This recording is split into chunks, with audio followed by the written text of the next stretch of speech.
first lesson, let's check out major triads. So we're just going to focus on major and minor for today. I've got a system where I've broken them up into all the different parts on the neck. So we'll start from C major.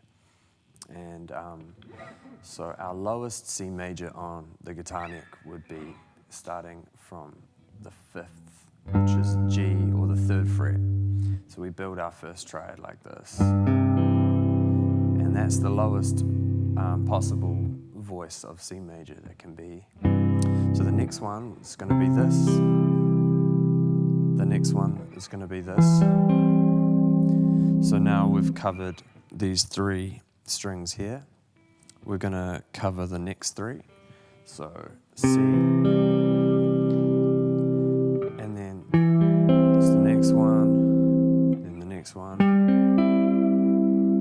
and then, so we've covered these 3, and then we cover the next 3.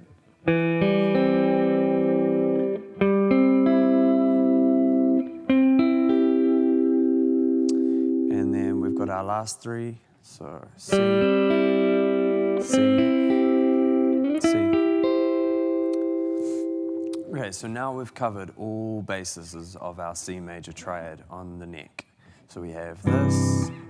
So this is kind of second position, I'd say. Root inversion would be from the root, and then first inversion would be from the 3rd. So second, root, first, and then root, first, second, first, second, root,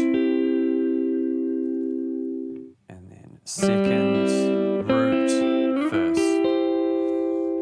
Right?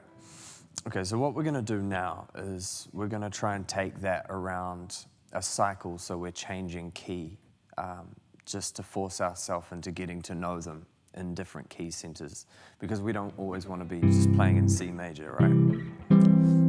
So what we're going to do here is we're going to take the approach of using the cycle of fourths. So the cycle of fourths is a cycle that cycles through all 12 notes of the Western harmony. Basically gives us access to every key. So it functions like C, and then we go up a fourth to F, then up a fourth to B flat, then to E flat, A flat, D flat, G flat, B, E, A, D, G, and back to C, right? So what we do is we take our first lowest position of C major, which is here, and then, so the next triad in the cycle of fourths would be the key center of F. So we voice lead our notes to the closest F. So we can't play an F from the low triad here because we don't have enough frets. So we move, our closest F would be here. And if you notice, the movement between these 2 triads, one of the notes is staying the same, 2 of them are changing. So this one's staying, and this one's changing. So we wind up with that, going to that, and then our next one would be B flat. So B flat, so that's our root position, B flat. And then we move to E flat, which would be here. Then we move to A flat, which would be here. Then to D flat, which would be here. G flat,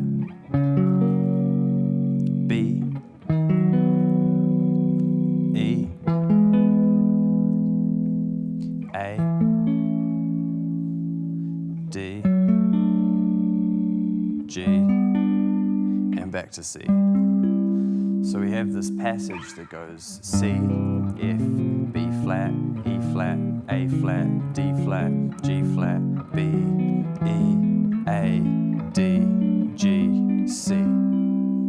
And then, so from there we do the same thing where we take it on all of our sets of strings. So we've covered the first 3, then we cover the second 3. So the A, D, and G string.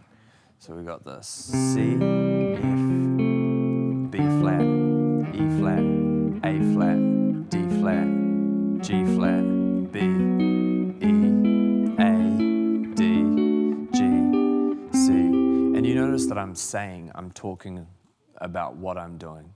And this helps internalize it in your brain.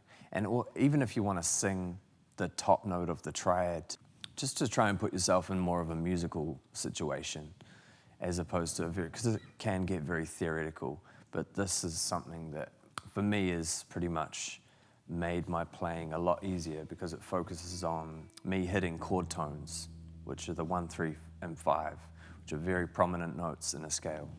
Anyway, so we've got to here. So we're going to take our third set of strings, so the D, the G, and the B.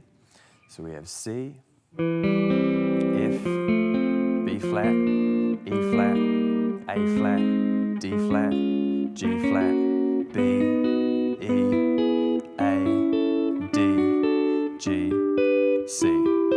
Okay? So the last set of strings would be the G, the B, and the E. And we have C, F, B flat, E flat, A flat, D flat, G flat, B, E, A, D, G, C. Okay, so now we have all of these passages. So we have this.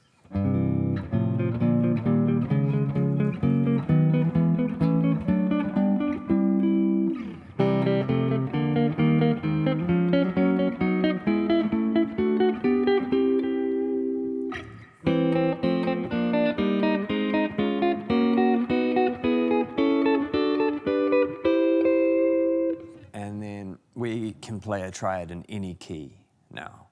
So from there, what we do, the next step, I would say, to make this more relatable, would be to split the octave. So instead of C major triad, just like this, which is all stacked, they're stacked, so it's like 1, then the 3, and then the 5.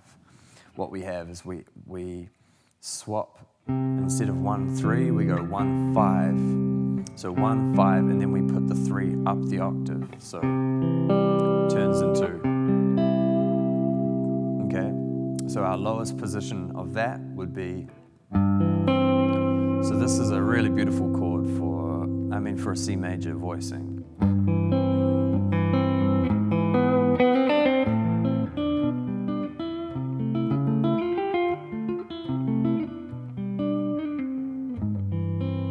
Right?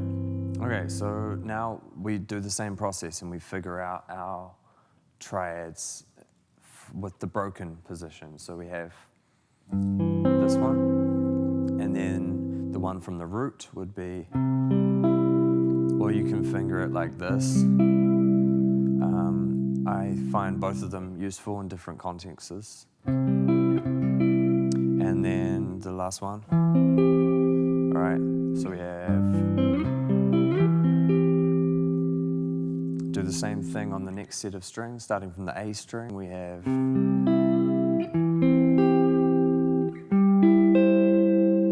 okay, and then starting from the D string, we have,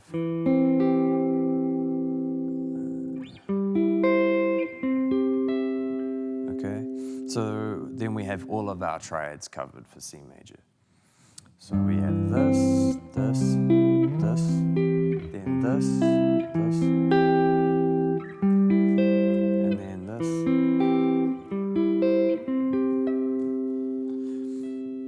From there, we take the same system by taking all of these through every key. So again, we'll take the cycle of fourths. Let's just keep using that as a device to learn how to cycle through keys, because I feel like it's been a huge help for me.